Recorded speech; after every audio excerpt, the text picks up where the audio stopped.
All-Star Batman number 11, Scott Snyder writing and Raphael Albuquerque on the art. And yeah, I didn't read this because I stopped reading this like 6 issues ago or something like that. So by all means, Connor, take it away. All right, this issue, fantastic. By far the best this series has been. Like far and away. It's all narrated by Alfred. Again, like obviously that's the whole story is the first ally. This is Alfred's story really. Oh, okay.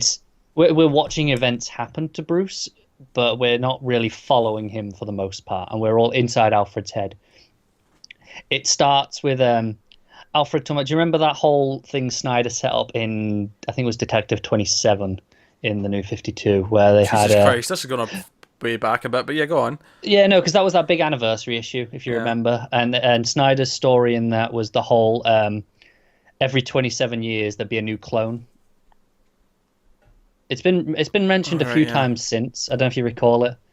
So the idea that Batman would live forever because there'd be another clone of him Aye, at, aye. at peak efficiency, because he worked out 27 years is the max of like that. That's his peak.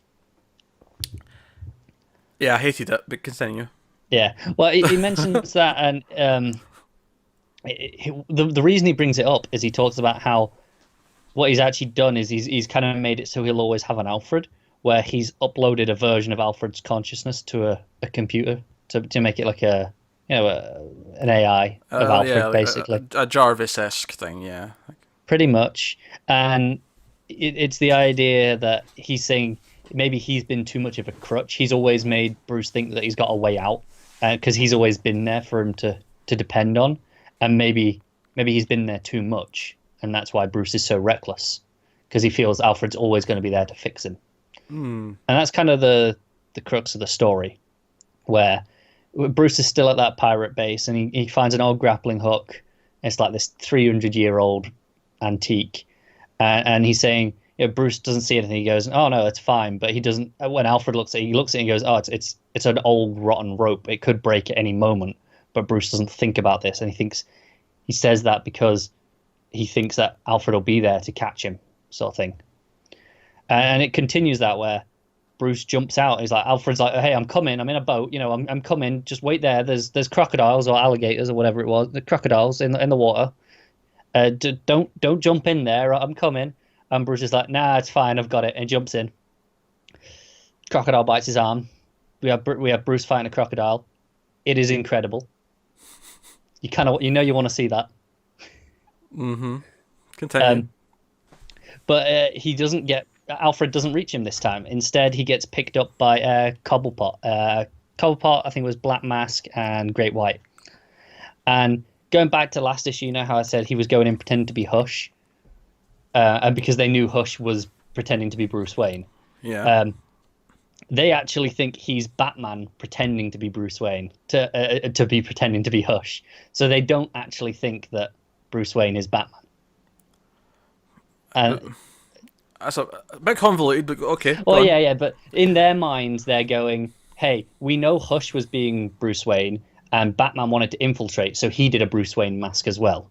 Okay, okay. And they're going, hey, your Bruce Wayne's a bit shit. The usual. Mm-hmm.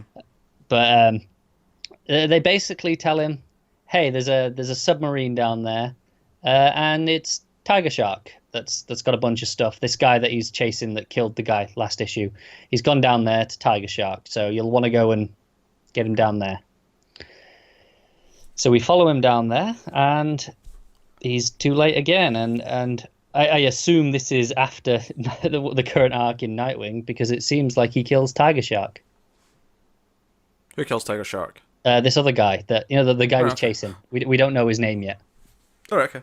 but I'm assuming it plays into Alfred's story because we get more flashbacks to him in his youth. It talks about how when he was a child, he really had problems with the fact that his father was never there. And again, it's mirroring this idea that maybe he was there too much for Bruce, and it's led him to be reckless. But because his father wasn't there, it's made him a bit more cautious, perhaps, and that's why he is who he is. And obviously, he talks about how he was always annoyed that his father was over with the Waynes and not with him, and he resented that. And eventually, it shows him joining the SAS and going on his missions it's some really nice sequences of him going on these missions and just becoming the man who he was in his youth. And eventually we get a guy from MI5 come up and be like, hey, we want you to be something more. And Alfred says, become something more. Become what? And the guy says, a dark knight of sorts, maybe even a legend. And so it's a bit on the nose and cheesy, don't get me wrong. Mm-hmm. But Alfred's not immediately into it. He's like, I'll let you explain, but I'm not promising anything. But maybe if I can make a difference, well, I'll see what you have to say. And the guy says, fair enough, but first something has to happen. And then Alfred's like, what? And the guy pulls a gun on him and says, this. And that's the end of the issue. So presumably they have to fake his death. Okay, right. But it's actually really interesting being inside Alfred's head for once, because I feel like we don't actually see that all that often. Like, he's such an integral character in the family, and he's always there, but we're never inside his head. We never get narration from him. Yeah. Cool. I mean, it sounds somewhat interesting, but like, I just burned out on how Snyder writes Batman. That's the thing. If for this arc, there's actually a lot less Batman than ever before, because it's all from Alfred's perspective, narrating on the actions that Bruce is taking. So there's not much of Bruce's, awkward dialogue. There's none of his self-narration. Like, there is no Bruce narration at all in this issue. So there's none of that to annoy you. And then you have Albuquerque's art, which is just phenomenal. Did they actually bring up that whole cloning thing? They just mentioned it at the start, talking about how Bruce had that plan. He says he has this plan because he's talking about how Bruce doesn't actually believe in death because he thinks that he can survive forever as the Batman through this system. And it doesn't actually go into it any more than that, but it's again Snyder reminding us that he has this plan, and it's been there a while. He keeps every so often he brings it up, and I feel like he probably has something that he's going to pay off with that, and I'm wondering if it'll come up in Metal. I hope not.